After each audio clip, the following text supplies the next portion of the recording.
Tonight's guest, Rob Gutro, discusses how he believes that dogs, cats, horses, and some birds have the intelligence and ability to send signs to the living after they pass. He also talks about his personal investigations and research in some of the most haunted locations and encounters in Maryland. He's an author of several books. His bestseller, Ghosts of Ireland, Ghosts of the Birdcage Theater on a Medium's Vacation, Ghosts and Spirits, Lessons Learned from Talking to the Dead, and Pets in the Afterlife, 1, 2, and 3, Ghosts of England on a Medium's Vacation, Kindred Spirits, How a Medium Befriended a Spirit, and Case Files inspired by ghost tracking. Interesting individual, and now on with the show. And welcome everybody to this welcome to this Paranormal edition Notebook. of Paranormal Notebook. I'm Dan Hallright. Let me shut that down, everybody. There, we got like three things running at one time. But welcome to the Paranormal Notebook. I'm your host, Dan Hallright of the Southern Michigan Paranormals, or SMP Investigation. With me, as always, Drew Ellsworth McRae. Hey, Drew. Hey, Bill, how you doing? Doing well, and with us tonight is Rob Gutro, author and medium, and investigator. It looks like my list if you go to look at my Facebook. So this looks to be a very interesting show.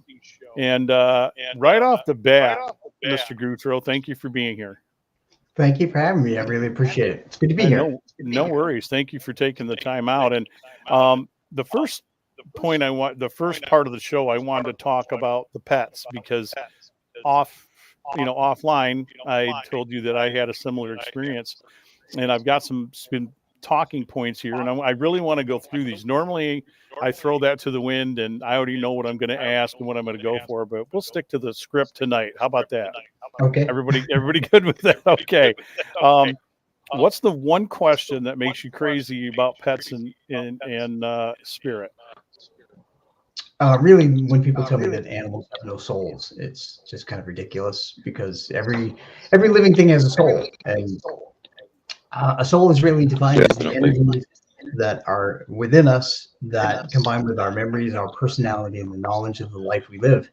And then after our physical shell dies, that energy makes a choice to stay earthbound at a place they're familiar with, its location, or where they died, or they cross over into the other side. Right. And I agree with you 100%. I don't think I went into paranormal investigating thinking anything otherwise, only because our initial family dog that we had when I was young, we'd had several. I never had a ghostly experience with a pet until our second family dog, which her name was Tasha. She was American Samoa. They were like big, giant, fluffy white snowballs. And we had her for a long time, and she passed. And I would hear her collar in the house. And at that time, I was getting ready to move out. I was turning into a young man. I'm off on my adventures. And then a friend of my brother's spent the night at our house and said that he was kept awake all night sleeping in the basement because our dog was licking his hand, and he kept hearing the dog go up and down the steps. So the dog had already been dead for a couple of years. And then recently, in recent times, we had a family dog that Luke, he was a black lab. He was with us 15 years. And unfortunately, we discovered a tumor. He beat the whole, tick bite thing and Lyme disease, which we were happy with, but he wasn't responding normally to some medication, and he wasn't going to survive the operation. And we were pretty put aside by that. It's a rough thing, because he was like family to us. We had just had Thanksgiving with him out at Lake Michigan and spent all this great time with him. And then we had to put him down. My wife had to go in there because I couldn't do it. There's no way I was going to get through it. And less than a week after Luke was gone, he used to take my wife's slippers, and he would take them out in the middle of the room, and he would lay on them, like most dogs do. And my wife woke me up in the middle of the night, and my breath was taken away, because we look out in the middle of the floor in the living room, and there's her slipper. And we hadn't gotten another dog yet. So I'm with you on that. So there's my story. How did you first communicate with animal and spirit? It was after my dog passed away. I had a puppy that I was given as a birthday gift in October, and he came to me as very sick with pneumonia. And so I spent 2 weeks nursing him back to health. And when he was 7 months old, a couple months after I had him, his leash opened when I was walking him, and he was killed by a car. Right. And he, right from the get-go, he started communicating with me. He reawakened my abilities that I had discovered when I was 13 years old. And he did it in many different ways. He actually, like your dog Tasha, he moved a sneaker across the hallway, and he actually did that in front of my roommate at the time. Oh boy! Who ran screaming out of the house. I've seen him. I've heard him. He has given me musical signs. He's moved things. There's a whole host of things that he's done. So he's taught me really how pets communicate from the afterlife. Yeah, I can't imagine how anybody looks at any of their pets. Cats, dogs, whatever it may be.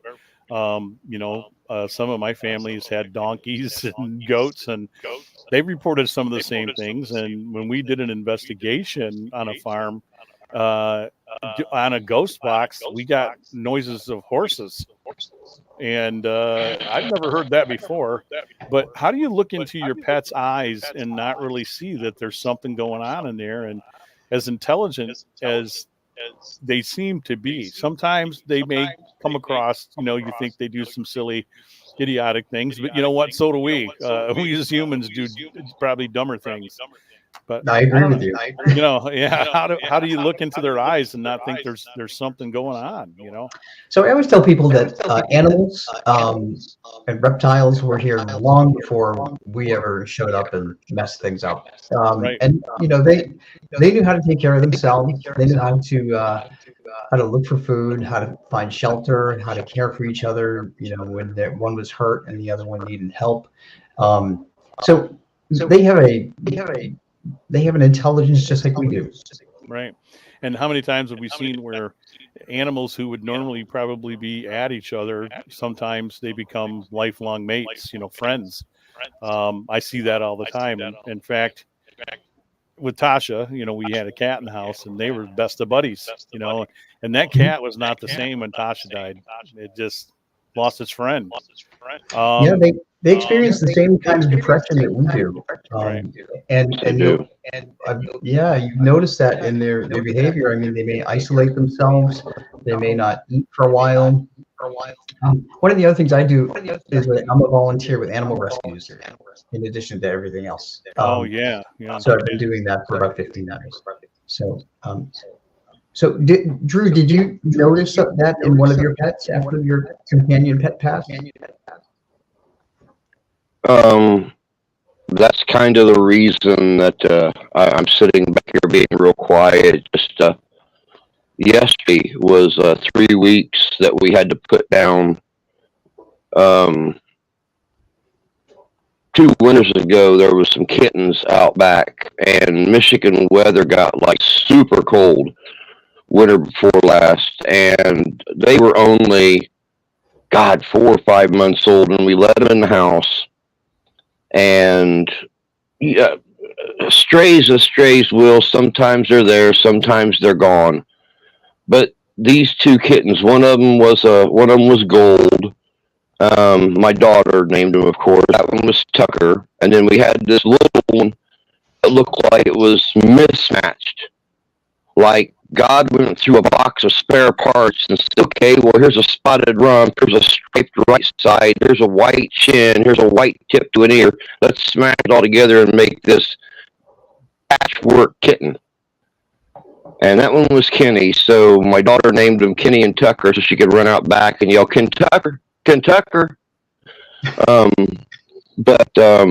This winter, they would disappear every other weekend or every other week. Like Tucker would be gone for a week, then he'd all of a sudden show back up, and Kenny'd be gone for a week and he'd show back up.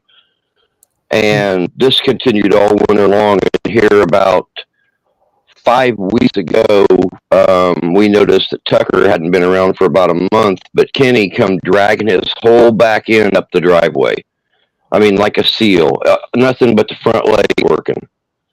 And of course, you know, my wife ran out, grabbed him, brought him in the house, and we went through every possible diagnosis that we could, not being able to afford to take him to a vet. We made him as comfortable as could be, made sure he had his own food and water, tried to work his little legs and stuff. And once in a while you'd see movement, and there was always hope there. But she works nights. She woke up one morning. And he was having what looked like a seizure in our doorway. So she picked him up and put him in a little box by the foot of our bed and called me at work, let me know what was going on. So, of course, I came straight in, laid down next to him when I got home. And after about 3 days, we just decided that we couldn't make him go through that pain and that suffering anymore. And we took him out to our local animal hospital and paid the $70 and had him put down. He's buried right outside the bedroom window because last summer he used to love to hide in our hostas plants. And whenever we'd walk around the house, he'd jump out of the hostas plants at us. So I buried him in the hostas plants. And our other cat, my 6-year-old Ralphie, and this is my little artificial Ralphie that sits in all my live streams. He's the adopted daddy of all the cats we bring in this house. And I noticed that for about a week after we put Kenny to sleep, that Ralphie just moped. He would lay wherever Kenny used to lay at. He would, when you pick him up, and this is the weirdest thing, and this is why I believe everything you're saying. Whenever you picked Ralphie up and you tried to love him, it almost looked like he had a tear that was always running down his eye right there. Mm-hmm. And he would just lay in your arms and he...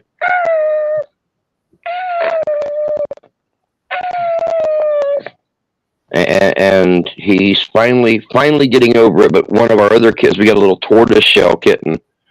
That is the next litter after Kenny. We brought her in the house, so she managed to get out one day. So now we are expecting kittens. And Ralphie's all like blown up again and happy and following her around and rubbing on her and giving her baths and stuff like that. So, but I running like a damn cat farm over there. What's going on?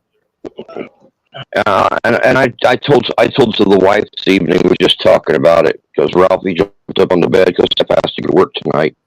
And Ralphie's all like rubbing up against her and licking her and stuff. And she said, "Are you happy you're going to have more babies to take care of, Daddy?" And he just all curled into her and was loving on her and getting all excited about it and stuff.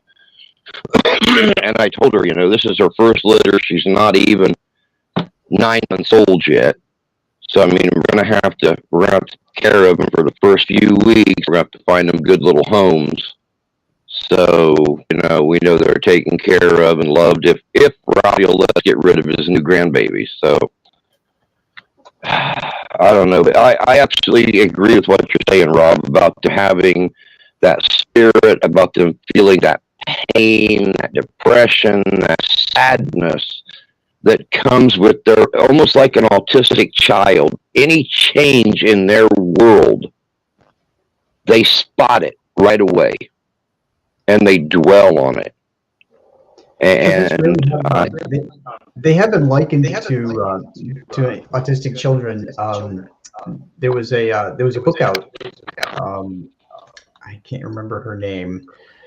And she likened the intelligence of pets to autistic children who are very intelligent. And I can't remember her name. It'll come to me. Um, but pets learn on different levels, and that's one thing that I've experienced. Um, I I've often cite a gentleman named Stanley Coren in my Pets in the Afterlife series books, and he really studied the intelligence of dogs. He uses dogs as a baseline, and he found out that they learn on different levels. There's instinctual learning. There's socialization. There's ritual. There's language learning. There's playing together, routine, all kinds of levels of learning that they experience, just like any other animal. But the difference is that domesticated animals can communicate with us after they pass because they know our habits, they know our language, they know our routine, they know our emotions. So wild animals cannot share that with us because they don't have that experience.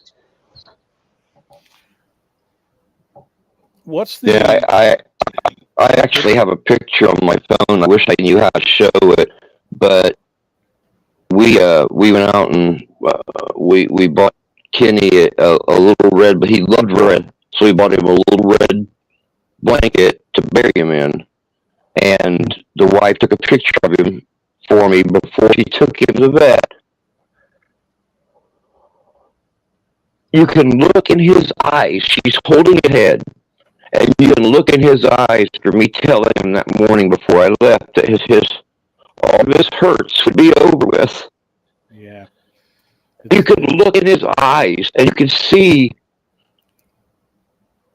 sadness, release, something in his eyes that he almost looked like he was looking at a child that knew they were going to get better, knew that it was going to be over. Well, you're akin to children, as you said, and I have to ask, what do you think is the easiest way for pets to communicate with us? Are there different levels, varied degrees? I mean, we already talked about moving objects. You said music. I mean, what's the easiest you think that is for them to communicate? Well, there's two easy ways for them to communicate. One is coming into dreams, because dreams are the easiest way for any spirit to communicate. I have learned that ghosts, earthbound ghosts, really can't come into your dreams. They can affect what you dream, because when they stand near you, if you're sleeping, they are negative emotional energy. So they're emanating that, and that will influence your dream. That will turn a bad dream into a good dream into a bad dream if you have a ghost in your house. So dreams are the easiest way. But the other way is doing things in the physical. I found that cats like to jump up on a bed, curl up against you when you're sleeping. Dogs do the same thing. They like to curl up against you. You may feel a nudge while you're sitting. You may feel a nudge on your leg. You may also hear a bark or a meow from what sounds like a different room, because it takes a lot of energy to create an audible noise. So for me, I'm a scientist in my day job, and I explain how spirits who've crossed over and earthbound ghosts use different energies to communicate, to get strong enough to communicate with us. So, and I can explain that too, but definitely dreams and emotions like they would do when they were alive. Right. I mean, you just spoke to something that reminded me of a camera EVP that we picked up on the USS Silversides, and it's from the forward torpedo room, and it's out on YouTube. And what it is that you clearly hear a dog barking inside this submarine, this World War II submarine. And we thought maybe because the forward hatch was open, it might have been somebody outside walking their dog. Well, I double checked on timestamp to see, our second crew who was up top, if they saw anybody about that time, and there was nobody out there. And come to find out, when we went back to do the review, I had missed that there was a Stars and Stripes magazine in a case in the galley, and it talked about their first mission, and their mascot was a dog by the name of Admiral on board this submarine with 85 men, and that would explain the barking, that we picked up. I mean, an EVP. So and I told you about the horses, at a farm we were at, where that was actually part of a horse stall. It wasn't a grist mill as the owners had thought. I had seen a dog, Rob. We went out to a property in Delton, Michigan, and it was middle of a snowstorm. I mean, we took a little car out there. We weren't sure we were going to make it. We just didn't want to let the client down. And no power or heat to this house. She had a wood burning stove for us so we wouldn't freeze to death. And as I get out of the car, I'm the first to get out of the car, I see this large, dark dog coming towards us, walking through the snow. And in the headlights, all four of us saw this dog. It wasn't just me. And he had a white tuft on his chest. And everybody's like, Dan, I start to get back in the car and they're like, no, Dan, you're good with the animals, which I seem to be the animal whisperer. I'm like, you get out. Becky, who owns the house, comes out the door and sees me kind of, pausing and asked, what's the matter? And I said, well, as I look over, I don't see it. I said, the big dog that came out from behind the house was approaching the car. Is that a friendly dog? And she looked at me with bewilderment and said, that dog has been dead for a year and he's buried out back of the house. So I've seen my cat pass cat. So, I mean, I guess you're getting everybody, if you're watching the show, who's watching, you're getting the testimony, as well as I see Nancy in here saying that, we saw Gracie, our cat, after she passed away. I believe it's a true thing. I believe it's very true. And I mean, as you're saying, can they communicate easier with mediums, or is it easy just across the board? It's really easier across the board because they really are our children. I mean, we raise them the same way that human children, and I often tell people exactly that. I mean, if you think about it, do you guys have human children too? Oh yeah. Oh yeah. Okay. So I don't, but my brother does. So, and I've seen him raise them, and you teach your kids to play well with each other, and you teach them the language, you teach them routine, you take them to the doctor when you're sick, you take them to school, you socialize them, you teach them how to go to the bathroom, you do all of these things. You clothe them if it's cold out and they have short fur. So you do the same thing, and I always tell people that the only difference is that a pet will never marry someone you don't like and you don't move out. Yeah, That's true. Yeah. What do you That's why think? it's so hard to deal with their loss, because really we look at them as children, and we, as humans, we're not supposed to outlive our children. Nope. But we do know that pets don't have that long of a lifespan, and that's why the grief that we experience is so intense after they pass. Yeah, unless you got koi, they live long. Or a giant tortoise, they live just a couple hundred years, so they'll probably outlive you easily.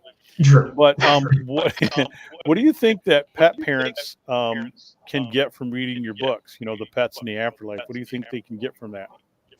Oh gosh, there's a whole lot of things that they can get from there.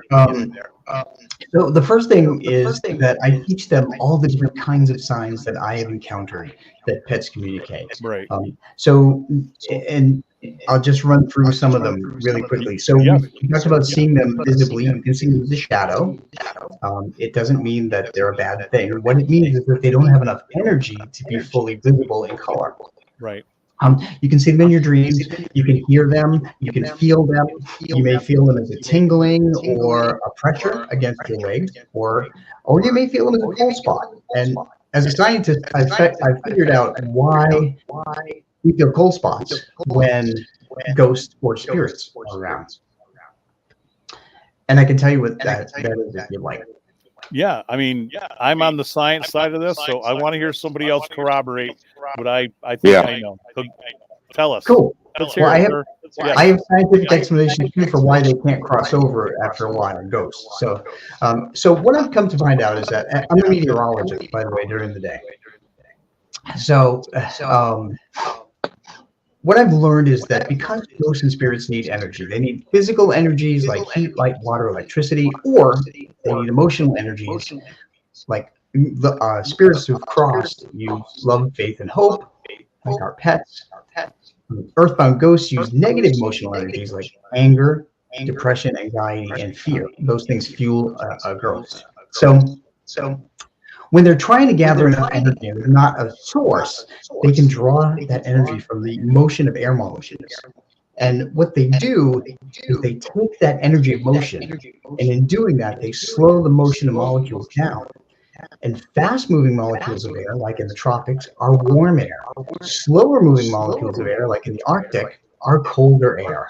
So when they slow the molecules down, they change the temperature from warm to cool in the spot they're trying to manifest. Man, you and I need to be on the same speaking circuit. I've said the same thing, that in the 22 years I've been doing this, and I think we're up to, something like 311 investigations. Wow. I've had some of my best work in winter due to that very reason. Also, I put some tone into the Van Allen radiation belt, which is bombarding us like crazy in fall, winter months. Mhm. And you being a meteorologist, I'm all about the ions as well, being supercharged, and that's why some of the groups have begun to build these little ion meters, but some of them have to be careful, because I don't think that unless they got a scientist like we do with Shane Feek, who's in my group, he's like you, he's a scientist, and they can overdo it in a smaller room, Mhm. which can be somewhat harmful, even to us, soft tissue. But you're exactly, you should know, you're the meteorologist, and it's nice to hear a scientist who's involved in this, who can give Thank some you. very good common sense scientific explanations to why this phenomenon is going on. I think one of the best answers, in my opinion, about paranormal is, what do we really know? Nothing. We what we're doing is we're giving you our best educated guess based on Yep. fact and science. And if there are groups operating outside of that, you do you, I'll do me, and I will definitely rate any of my investigations against those, because I operate as you do it. I'm a skeptic when I need to be, but I'm also a believer. I know this phenomenon to be real, and I don't know. I just wanted to give you props. It's nice to hear that there's more scientists on our side now than there ever were. Because if you were to look at this 30, 40 years ago, forget it. Forget it. Yeah. Yeah. It's starting to And turn a little bit. Rob actually just made a point that I've been curious about in the past. Why, when somebody talks about having a spirit around them, the molecule, the temperature of the air drops, Mhm. point where you can sometimes see your breath and everything. And understanding what he's talking about with the raising or the lowering of the speed of the molecules would explain why, whenever spirits are around, people experience a drop in temperature. Absolutely. Yeah. Do you and I was going to ask, but we're going to take our first break. Everybody else who's with us visually can see us. We don't go anywhere. We're right here. We're in the studios. So those of you who are listening to the audio version of this, which I have to get working on because I've got 3 episodes to edit, we're going to take our first break here, and our guest is Rob Gutro, author, medium, investigator. I mean, I could go on and on. Scientist. What doesn't he do? He probably does karaoke and sings and plays music. Who knows? I don't know. He says no. He's shaking his head. No. But we're here on Paranormal Notebook. We want to thank our sponsor, as always, which is Henderson Castle. That's hendersoncastle.com. It's an 1895 bed and breakfast, which is located right here in downtown Kalamazoo. Yours truly, once a month, will host a haunted dinner tour.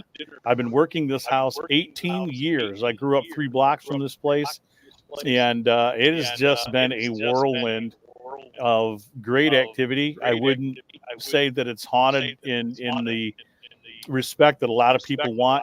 They always want this type of thing, like you're going to St. Petersburg, Florida or someplace.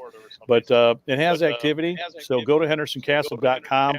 book your next stay there. $18.95 bed and breakfast. It's not a Hilton, and you will love staying there. Drew has been there, and Not Hilt, but man, an experience. yeah, it's a great place. We'd also like to thank Gun Barrel Coffee. Hey, the guys need a shout out. They're in Batavia, Illinois. And Gun Barrel Coffee is a damn good coffee. It's 3 generations of roasters and coffee makers, and a veteran-run organization. And so when you buy product, go to gunbarrelcoffee.com. $1 out of every purchase goes to help veteran organizations across the board. These are great guys. They have a great message. And if you use this code, okay, everybody listen, get your pencil out. Or pen. I don't know that anybody uses the pencil anymore. I'm dating myself. All right, get your marker, get your pen out. Gunbarrelcoffee.com, and you want to put in GBC, George Boy Charlie, okay? 10. That's the code, GBC 10, and you're going to get 10% off your first purchase. Or if you use Big Dog 12, you're going to get the same thing, all right? So we'll be back for more right after this. And you see we're not going anywhere. So, hey, everybody, we're back. We're right here on Paranormal Notebook. We're with author and medium investigator Rob Gutro. And I've been fascinated so far about some of the information that he shared with us about pets in the afterlife. I am now going to get into, the ghosts. And, of course, the first thing that was on this list was the ghost of Ireland. I found out early this year or last year that my wife did the 23andMe, and we thought the Holroyds were always from Yorkshire, England, which we are. Then come to find out I'm 89% Dane, and 30-something% Irish, and there's another part that's French, and then that's my dad's side, and then the other side we got French again and Ojibwe Indian. You look at me, you'd never know it, but I'm enthralled that you went to Ireland. You did the Ghosts of Ireland. Now this is on a visit that you did this. This was a vacation. So a vacation, workcation, we call it. Well, when I go on vacation, I don't expect to run into anything paranormal. I go on vacation to relax, right. And when I go on vacation, I take a book with me, a journal book, and I just write down about the historic places that we go and so forth. But the first time it really happened was we went to England back in 2012, and I ran into countless dead people from different centuries that gave me their stories, and I was actually able to prove all of it when I got home, which was crazy. Nice. Then I went to the Birdcage Theater in Tombstone, Arizona, and see me giving the rock and roll there, Rob, because I went to art school in Tucson, and we used to go over to to Tombstone all the time. So I've been there. It's a cool place. It's got a vibe. It does. It's amazing. So, and I had a past life experience when I was there too. Oh, really? Mm-hmm. Oh, wow. Tell. You're on the show. You got to give us the info. Okay, I can tease it. So the Birdcage Theater, the Ghost of England, and the Ghost of Ireland on a Medium's Vacation are the three in the series. And when I saw the movie Tombstone back in 1993, it looked eerily familiar to me. And I had never, I grew up in Boston, so Old West was the farthest thing from me. But when I saw it, it looked familiar, and I couldn't understand it. So I was fascinated. I was enamored with Wyatt Earp. I'm enamored with Wyatt Earp too. I knew I threw something out there real quick. I just said, hey, go Sox. Wyatt Earp, 31st birthday, my friend painted a portrait of me and himself, I as Wyatt Earp and him as Doc Holliday, because I ended up going into law enforcement, corporate security down the road. Plus, he thought my attitude was a lot like Wyatt's. And little did I know, I would buy books, and we became very enthralled into the gunfight at supposed OK Corral. And, that's what got us to go to Tombstone. And we really looked into a lot of stuff there that we could, because when we went at the time in the 80s, it wasn't like it is now. They've done a great restoration job. The streets are all nice. The shops are done up beautifully. So, but go on with your story. I'm sorry, I didn't mean to throw you off kilter. Yeah, yes. Please let me get back to the ghosts of Ireland and England, because my own family, being in County Cork and Ellsworthshire, England, I'm very interested in this. Oh, okay. Well, I'll zip through the tombstone thing. So in 1994, a year after the movie, I went to Tombstone and I decided I would go with a friend. So to make it fun, I dressed up as Wyatt Earp with a mustache and all that, and a friend of mine I convinced to dress up as Doc Holliday. When we got there, we were stopped 2 minutes into town from the edge of town, which was near the Birdcage Theater. That's basically where town ends. Right. And somebody stopped me and asked me directions to the courthouse. And I just actually responded. I said, you go down 2 blocks, take a left. You take one block, do one more block, take a right, and then it's on your left-hand side. And this was 1994. There was no internet. There were no cell phones. And Tombstone was a little dot on the map. And my friend looked at me after the person left and he said, "What in the heck did you just do?" He said, "You've never been here?" So we followed my directions, and sure enough, that's exactly where the courthouse was. Oh, wow. So I went into a past life regression like 10 years ago or 5 years ago, and I found out that I did live in Tombstone, and I was a minor, and I had a dog, and so that's in the book. But now, see, Rob, that's why I believe your story, because there are so many other people, who would do past life, and then of course there's always somebody famous. But honestly, I like to hear that somebody was like, I was a minor, or I was a saloon person, or even a barber or a waiter or something. Sure. Yeah, that place, the whole place has vibes, and if you don't feel it when you go there, there's something wrong with you. So I took the ghost tour. I went back in a couple of years ago, back in 2019, and I took a friend of mine from Phoenix who didn't really believe in paranormal stuff. Right. We took the ghost tour. He actually saw 2 ghosts, and we encountered 11. And I was actually able to prove the identity of these ghosts, or that they existed with all the people that worked there. And I even sketched them out. I do that when I'm on vacation. So, when I was in England, I went to all the Tudor places, and I knew nothing about English history. My other half loved the Tudor period and organized a trip, so I just said I'll go. I met people who worked in stables. I met noblemen. I had a Henry VIII's fourth wife, Catherine Howard. Oh, wow. Who was executed at, she lost her head. She's known to haunt part of the Hampton Court Palace. Right. And I had walked into this corridor, not knowing anything about the history, and I heard a woman screaming. And I looked up, and there was a young woman who was running toward me, screaming, and I thought she was an actress. And she ran right through me. And my body got frigid. She took all the warmth from my body. And I thought, what in the heck just happened? And right after that, I was listening to the audio tour, and it said, the ghost of Catherine Howard has been seen here. This is the hallway she was told that she would be executed. Right. And she ran down the hallway trying to beg Henry VIII to save her life, but he was out hunting at the time. Yeah. So I'll tell you what, brother. I've seen a couple solid things that turned the corner for me. I've seen other things since, but I haven't had anything run through me. I've had something grab my coat, touch my hair, my head, that kind of thing. But I don't know how I'd react if I had somebody run through me. It's unnerving. Yeah.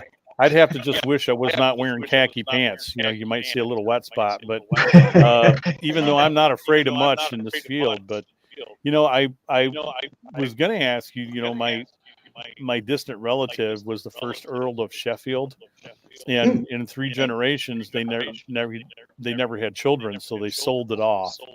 So then other people took it over. But I think that's from like 1246 or 1296 or something, when they had just started circling using surnames. And I know that our name, it means hollow by the road. again in Yorkshire. But I would be interested to go over there with you sometime, obviously on your trip over there to Europe and parts of England, because as you said, you went to a lot of the famous places. Did you get a chance to go to any of the battlefields that are well known over there? No, I did not, and the reason for that is because here in the States, I went to Gettysburg once, and I can never go again. Why is It's that? like 10,000 people screaming at me, and I can't deal with it. Yeah. I was there with my brother, and I know what you're feeling.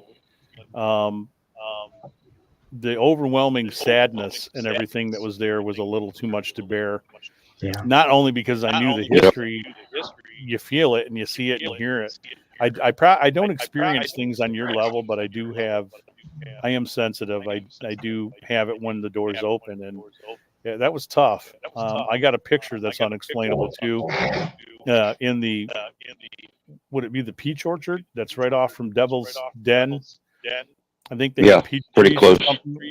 Some peach trees or something there, and we were there at 6:30. The ranger let us in, so it was me and my brother. We're the only two people out there, and there are no statues on the edge of those trees. And I took a few photos with a Kodak, one of those Instamatic things, and got back and developed them. I still have it here. I plan on showing it on one of the shows where my brother's behind me when I snapped the photo, and there's somebody dressed in gray standing at the edge of the trees.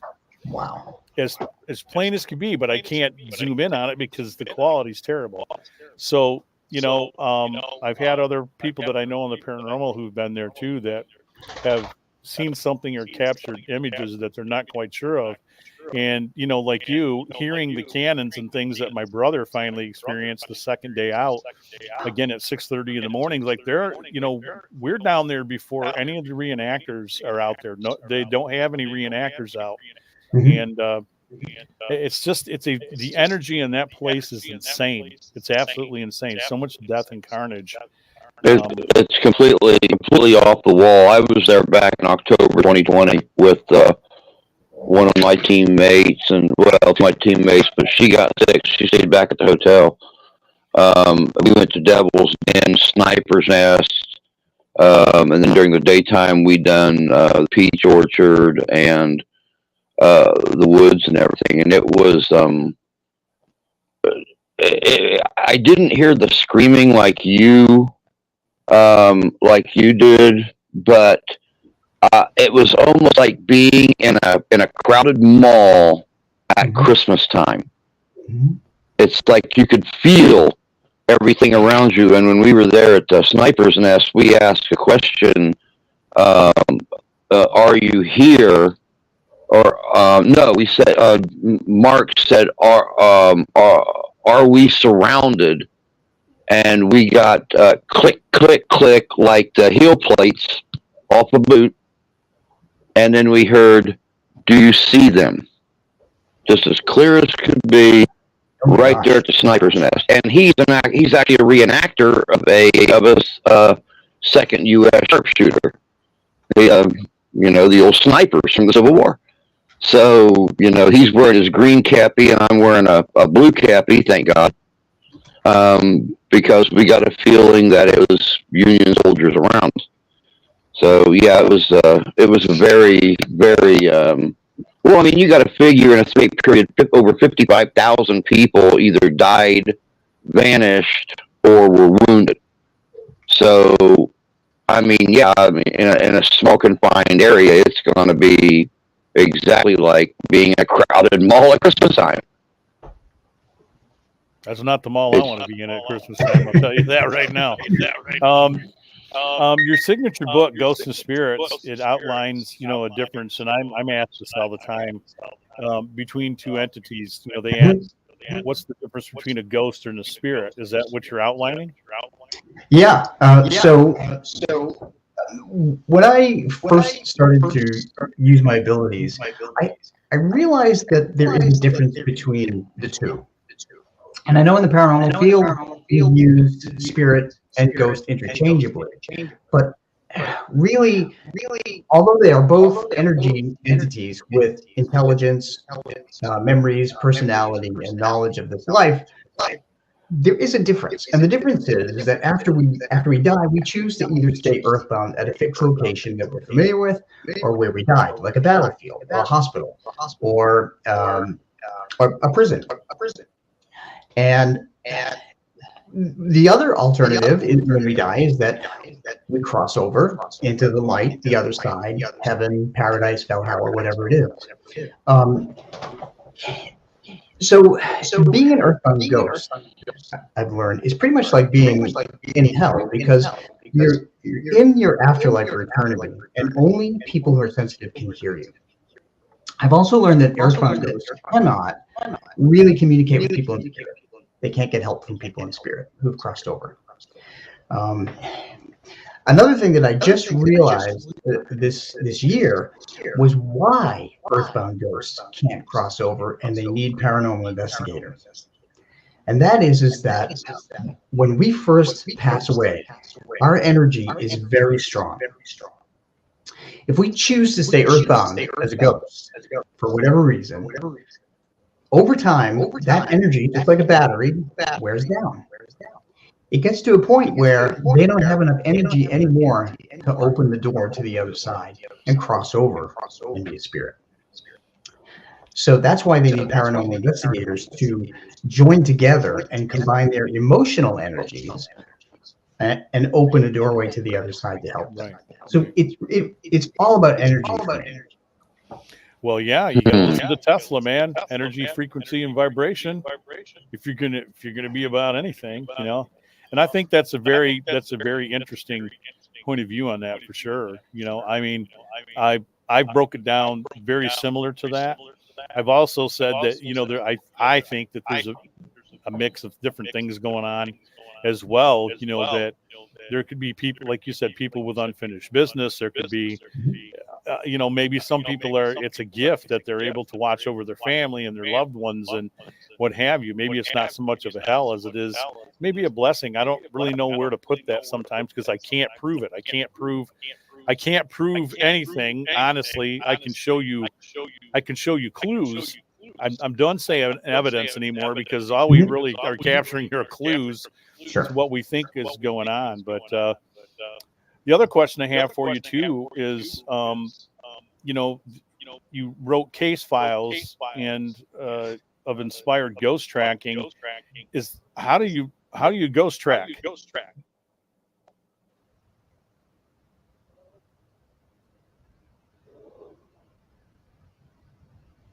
Did we lose? Hello? Oh, yeah, I'm sorry. You froze there for a moment. I didn't hear your question. Oh, I'm sorry. I must be weird. I must be having weirdness going on here. See, the spirits are intervening, man.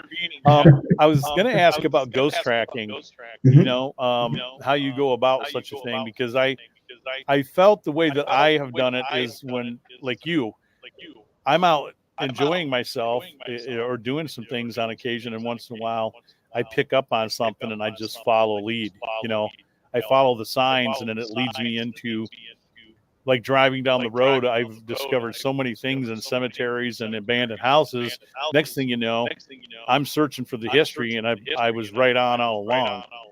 Is that part of it? Yeah, that is absolutely part of it.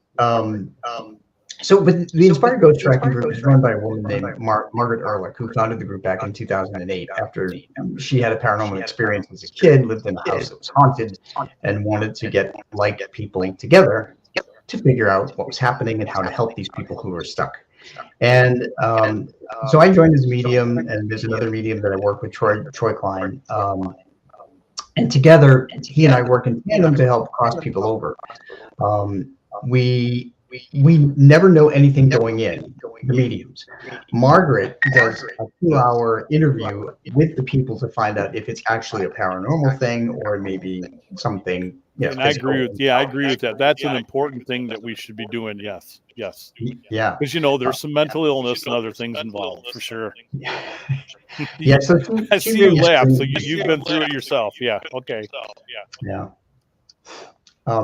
So we often we really try to prove what is going on, and in one of the cases, so I'm not only am I a medium, but I write all the reports, so I was able to use it as a basis for the book with Margaret's blessing. But we do find things that are really astounding. Like there's one case called the case of the burned ghost, and Yeah, we were I was called going to into ask a you about house. that. Yeah, tell me about that. Yeah, so we were called into a home, a family of four, mom and dad, and two young kids.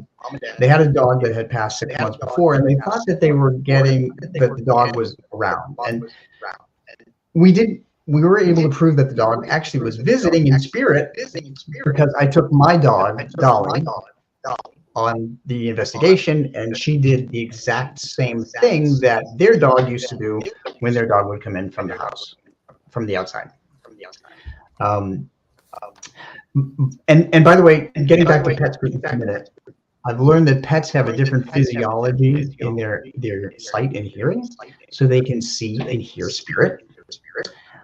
So if you find your dog or cat staring at a certain thing and a certain location and there's nothing there, check the date, because pets like to come around on birthdays, anniversaries like adoptions or passing, and holidays. And those are the times to look for pets.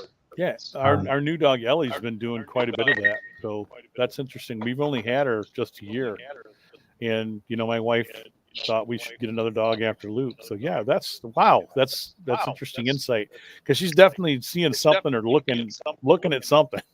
Other than when she's hearing Luke in the kitchen, which we do, and then her hair gets up and she just kind of stares intently, and then she's fine. But I find across the board, you have other books out there that I'm going to go looking for these. Are your books in Barnes and Noble or Amazon where I can get them, I guess, somewhat freely, where I don't have to go searching? And yeah, they're all on Amazon. oh, very paperback, ebook, and now audiobook. Now, Kindred Spirits, I see behind you. It looks like a picture. I think it'd be interesting to have you tried to, with ghost tracking, have you tried to look for any famous figures? Let's say, the unsolved mystery type of figures, like let's say Butch Cassidy and Sundance Kid. To kind of, it sounds funny, but I mean, I thought about this. Why don't one of us, some of us, who of us, I don't know who, reach out and see if we can make contact with those people, because they're long since passed. Sure. And if they're still around, let's try to solve some of these weird mysteries. Like, did you live out your life? Were you killed down in Bolivia? What went on?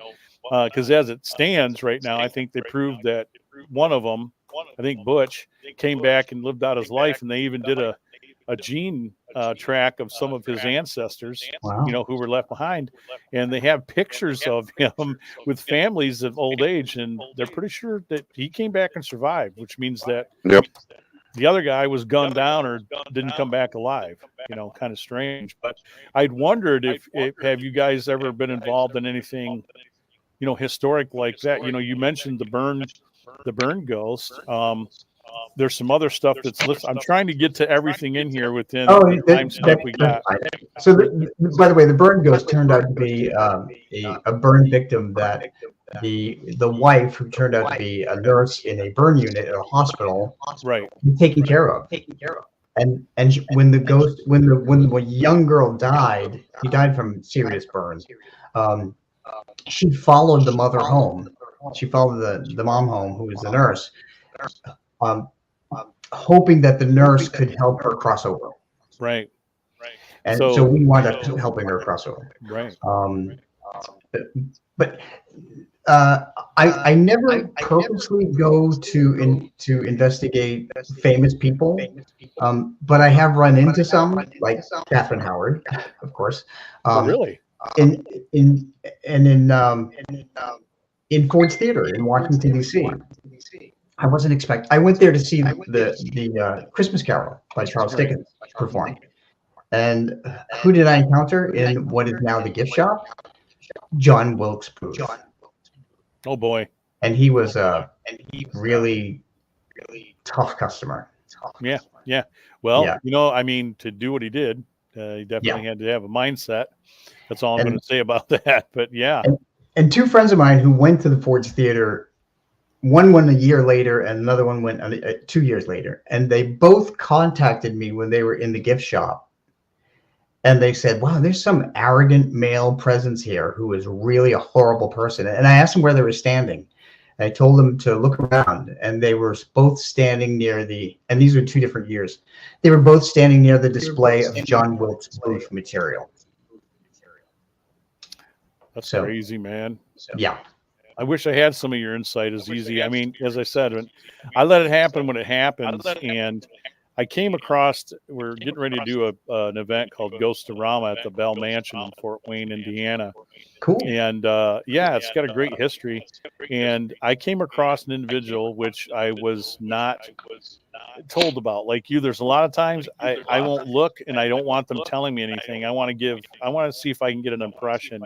And it just happened to be that even though I went in or not expecting the veil to be open for me that day, because as I said, I let it do its own thing. It was. And I'm not going to give the gentleman's name, but he was wrongly accused of something.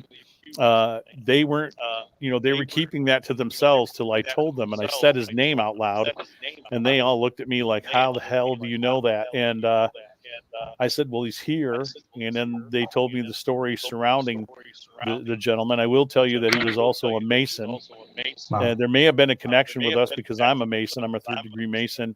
And I said, he may have come to me because he recognized I'm a brother. And he was wrongly accused of this thing. And it wasn't like terrible, but it still goes on today. There's a lot of, we'll put it this way, there's a lot of children who were born out of having other fathers who weren't sure who their real father was. Let's put it that way.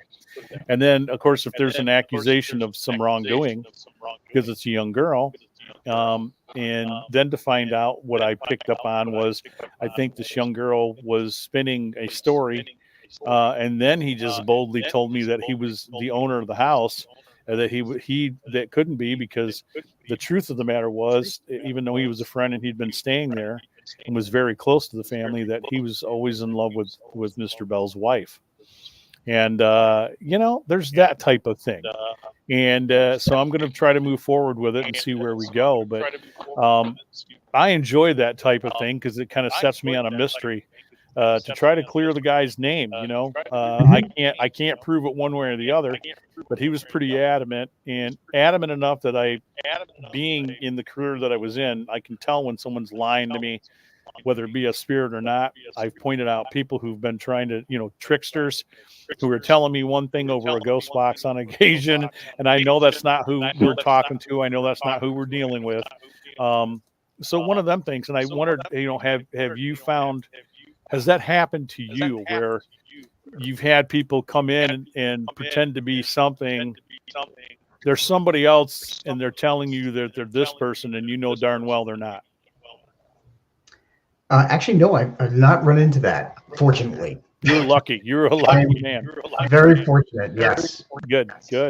I mean, it's not all the time. It's very rare. I could probably put 3 fingers, where it's There's been been really some very stubborn people right. who are around, and very hostile people. Right. I went into Cocky's Tavern in Maryland on one paranormal investigation, and I felt the hostility of a male ghost on the first floor, and I was uneasy, and I didn't want to address him or work with him,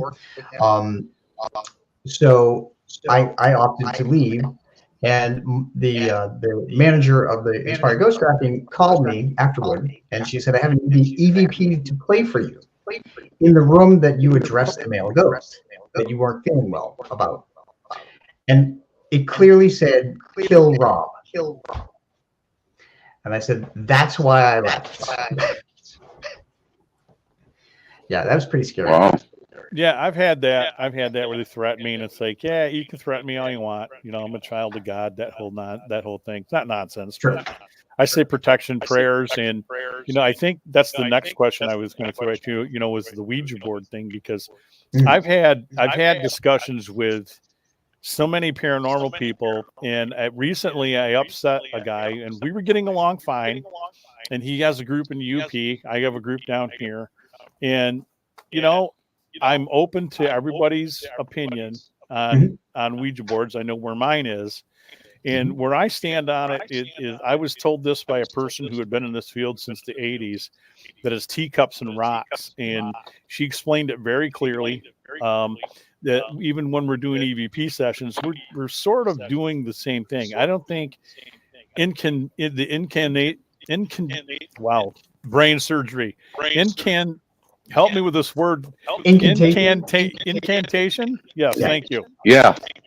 Okay, so you could draw one on a pizza box is where I'm at with it, and you could do the same thing, make your own planchard, whatever. Now, you might differ on this. I'm just going to throw out my opinion, and I'm interested to hear what you think about it too. Because when we do an EVP session, we're doing the same thing. We're opening a door, and we have to be very courteous and kind and sure what we're doing when we open that door.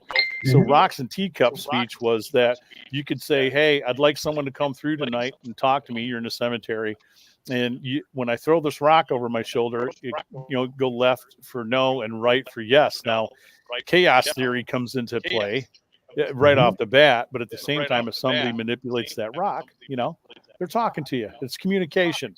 Same with tea leaves. If I have a teacup and I put a tea leaf in there and it's moving left and right and nobody's touching the table, we've done it with candles, we've done it with pendulums, all sorts of crazy things, just to experiment, to run the experiment. I've never given power to that thing. And some people who claim that thing itself, by using it itself, has some sort of power, I don't believe that, because, we all know that it was designed as a parlor game for a man's daughter. They're still making it. You can get it at Toys R Us, their presents, whatever. What you're doing, though, is these young people who are very easy targets in my mind are opening doors that they don't know what they're doing. And in comes the negativity, in comes the bad stuff. And as you just pointed out, like with spirits that are very nasty and very abrupt, here's what I say in my lecture, Rob. You and I'm going to use some language. Everybody knows this is an adult show. So we all know assholes in our life, okay?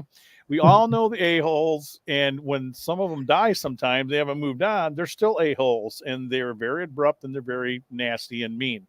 Yes. So, and then there are other things out there that I'm not prepared to call the D word or other things, but I do believe that there are entities out there that are dark and they attach themselves, and that's what they're looking for. They're looking for easy targets. But I'll shut my mouth now. But Ouija board, I hear so many people coming to me with these horror stories, and then I sit down with them, Rob, and as the interrogator in me, I start asking about certain life decisions that were going on either before or after. And I will tell you, there's a big percentage that, this had nothing to do with your Ouija board. Nobody told you to go drink and drive with your cousin and wreck your car, and then your cousin lost her leg. That had nothing to do with that Ouija board. That was dumb decision making, and life choices. But what credence do you give to it? Because I think it does. I think it still can open a door. But do you think that it's still a usable tool for paranormal investigators? Because Drew and I know a couple of people who use it, and I think it's innocent enough that they use it to communicate. What's your opinion on it? Well, I think it can be a useful tool as long as you use it and know how to protect yourself before you use it. Amen, brother. Amen. Yeah. And it should never have been marketed as a children's book, because they're the most vulnerable, and they don't know what they're doing. And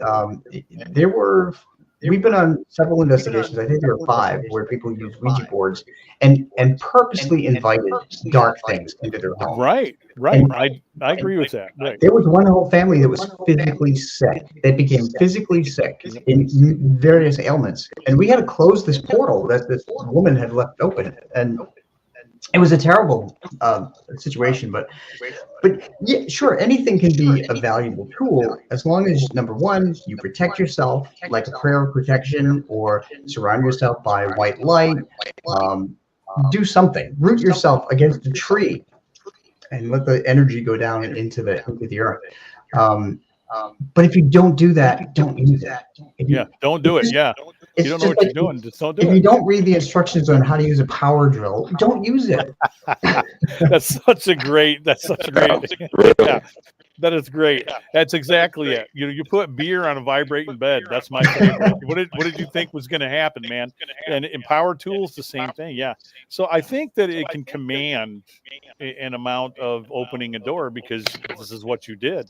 Yeah. And I agree with you. I don't think it should still be sold. And we are using a lot of devices now in the paranormal that are just tools. They're designed to do something else, and we're marrying them to another thing that we're doing with them. And our scientist, Shane Feek, he's taken at least 6 or 7 of these items. We put it on one board, which then goes into a computer, and now we have an analytic look at each room we put it in, and it breaks it down into grids. Yeah, it's great. Wow, it's an amazing device. Yeah, he's had a 66% success rate, and this is from a guy who's a skeptic. And now he's like, what the hell's going on? I'm like, you built this to do this thing to kind of disprove and debunk.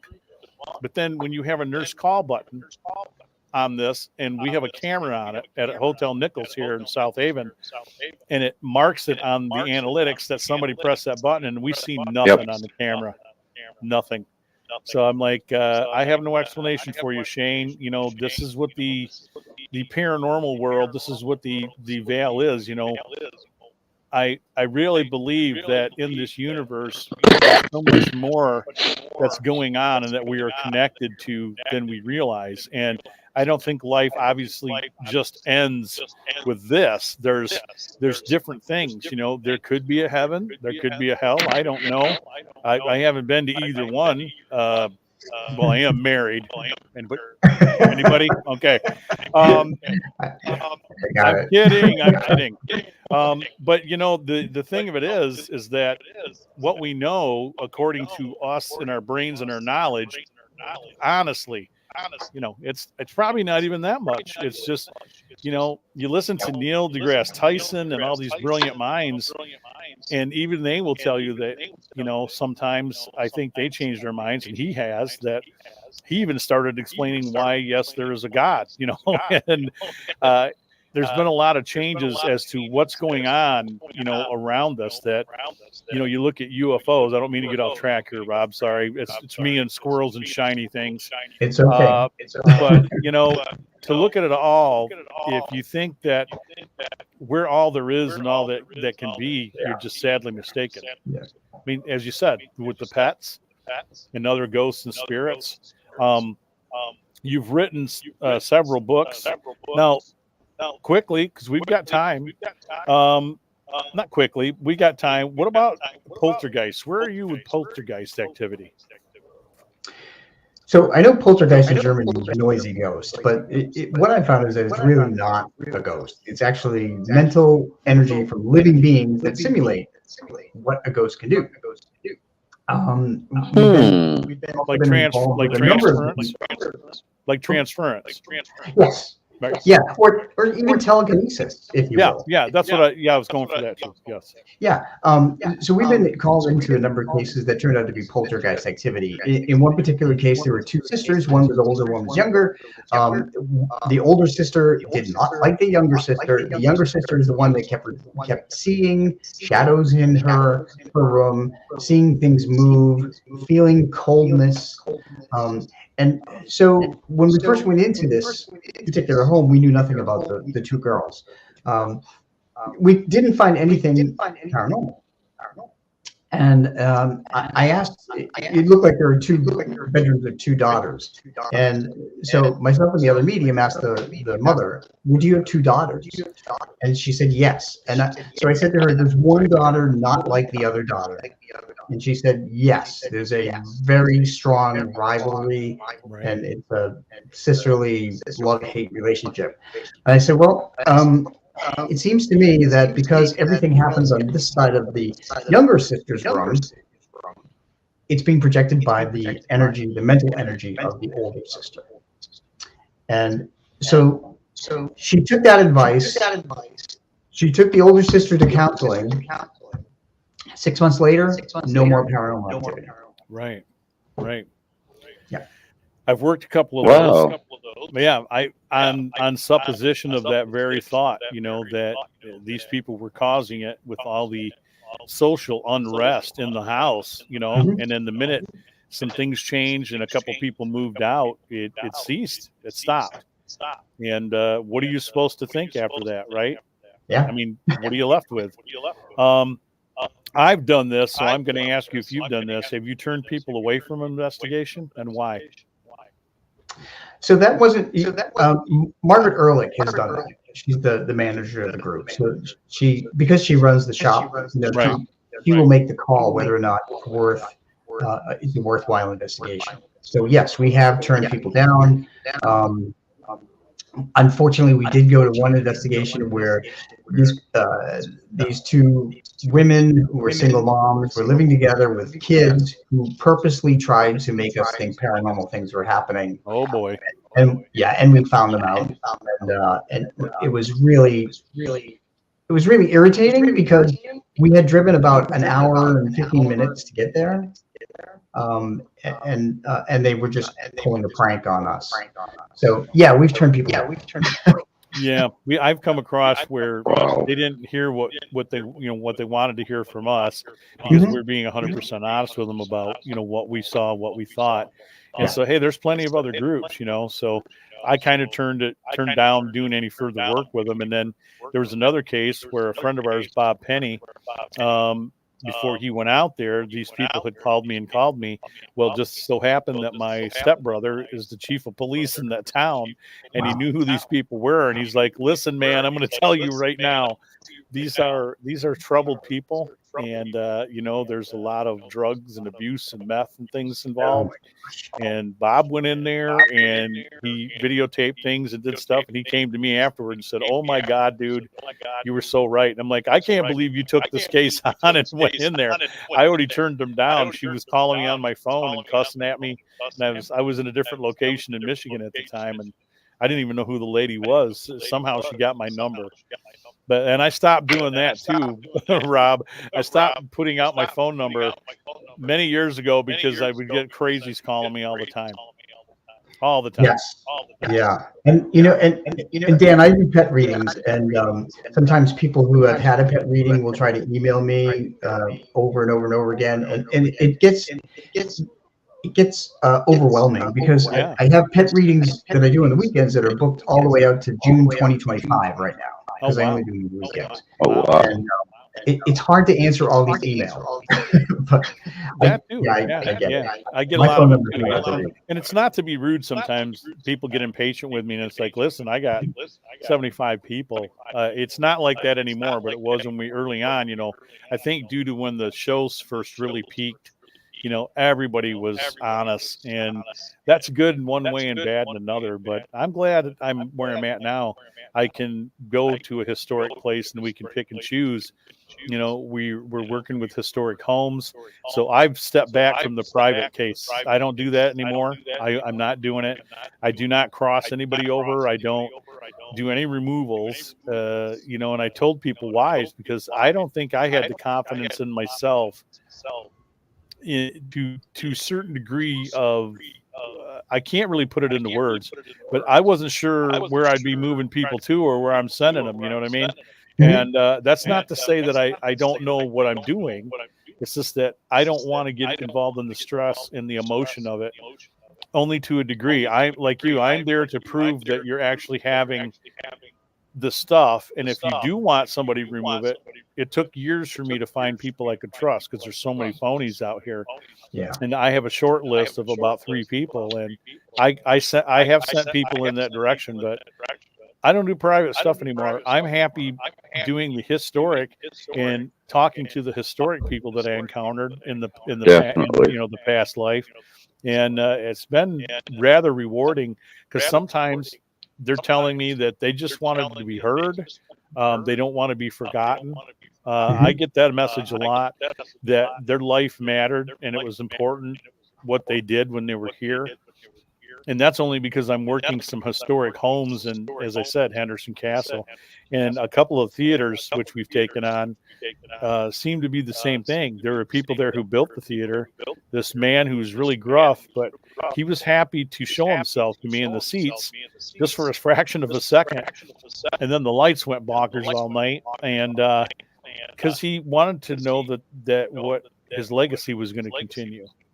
He cared about who was watching over the theater. So I get a lot of satisfaction out of doing that, and just going out with like Drew and some other people on occasion, just to be the OG guy in the background, to maybe give some helpful hints, about some things they're doing. But what's next for you? What is going on with you right now? Oh gosh, there's a lot. Well, let us know what's going on. Yeah, definitely.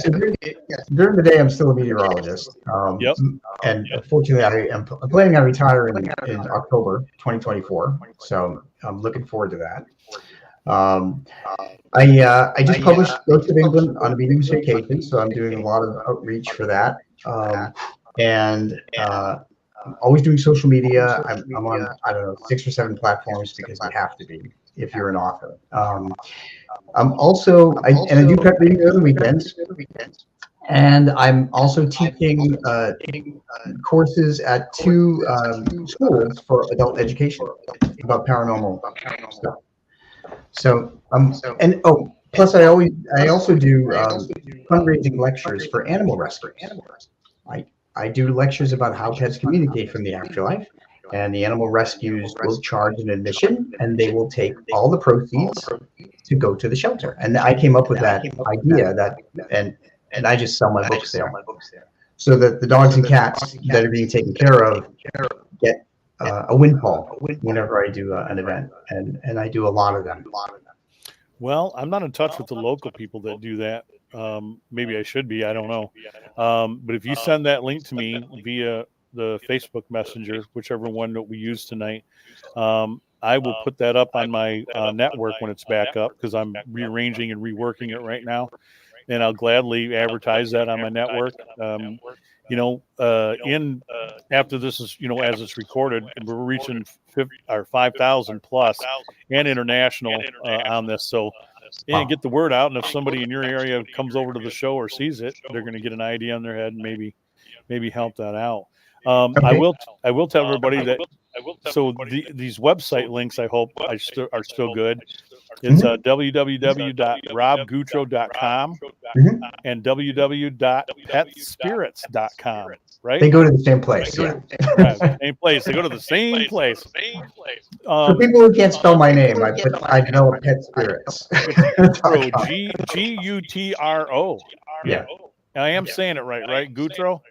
Well, I say Gutro, but you can Gutro. It doesn't matter. Yeah, weatherman. That sounds better. And here he is with the weather. Rob Gutro. By the way, I have to tell you that during our lecture here, during our talk rather, I just got a sign from my dog, Dolly, in spirit. Dolly is behind me. She's on the cover of Pets in the Afterlife 3. All my dogs are on the covers of my Pets in the Afterlife books. Since she passed away October 20th, 2020, she has sent me a repeating number every single day. Every single day. So I happened to look up at the corner with the timer, and there was 111. So that was, and she gave me an angel number, as it's called, earlier. So if you see repeating numbers, that's another way that spirits will communicate with you. Yeah, they're letting you know. Yeah, that's very. So very interesting. I hope I keep contact with Luke. I love that dog immensely, whether maybe he knew it or not. We had good and bad moments, but I really loved him. He was there when I was at my worst. And, I think Ellie's going to be the same way for us. But, yeah, we have very fond memories of him. My wife, I don't know. I can't say enough about that dog, but we miss him every day. And I know he's here. I hear him. I think I see him once in a while. That's the only way I can describe it. But you've kind of given us more things to really think about. And I want people to go out and get your books and read your books. I know I'm going to be tracking them down because I'm actually rereading this. If anybody can see that, it's the 50th anniversary of The Ghost Hunter from Hans Holzer. So his granddaughter put that out, and I read it years ago. Wow. I guess I forgot most of it, but then some of them are familiar. And I've been involved in this since I was a small child, just to give everybody a quick background before we get off the air here. That I was seeing spirit when I was little, and my mom told me for years it was my imagination, and then she fessed up to me when I was in the hospital dying. So that's a whole other story. Drew knows the story. So, and it come to find out, my great grandfather and grandmother were one was a healer and one was an Ojibwa medicine woman from her tribe, and she could see spirit. And my great grandfather, he could put his hands on people and heal people. I'm one of the first males out of the family, along with my daughters, to I guess have the gift. So who knows? Who knows? And if you see good things around me, feel free to share it in an email. Let me know. I'm struggling right now with some things, but I'm hoping that the sun gets brighter and the rainbow gets better on the horizon, at least around me. But I wanted to thank you for taking the time out to be here. Definitely. Well, thank you for having me. Yeah, it's been a pleasure to talk to you both. And it's just a way to get your message out, sir. Yeah, we've covered a lot. We tried. I know we interrupted every so often, but we try to get it in as much as we can. If we could do 4 hours, I'm not George Norrie. I can't do that long. Yeah. But hopefully, have you been on with George yet? I have. Yeah, good for you. Maybe I missed that show. I'll have to go find it. Yeah, I'm going to have to too. Michelle's very good about bringing me people who have either been on with George or they're on their way to. And I can't say enough about her. I love her to death, and she's just a really good person. Yeah. One thing you may want to look for is I did an Unexplained Mysteries podcast about pets in the afterlife. Oh, yeah. Where they interviewed 3 different people that I did readings for, and they provided confirmation and their experiences. So that's been pretty popular. Maybe I'll hit you up for one of those readings. You never know. I've been told a couple of strange things from guests who've been on this show, Rob. Just to say the least. I know Drew's aware of a couple of them. I had one tell me that I was an abductee, and I've had another person tell me that there's a Civil War or a soldier whose family related that watches over me. I don't know what that means. And then I shared my fear of drowning in deep water, why I will never jump off any boat in Lake Michigan or ocean or anything else. Mm-hmm. And when I see movies that have that, it's just the most horrifying thing to me. And I wish I could remember her name, but she said that she thought that I was in the British Navy and I was probably 16 and I had hit my head and got trapped and then went down. And by the time I came to, the ship's going under. So, maybe that explains it. I don't know. Yeah, past life experience is usually a reason for our fears or our interest in different places. Yeah. Do you think that lends to us having a love for certain music and certain artwork too? Sure. And locations. Yeah, absolutely. Great.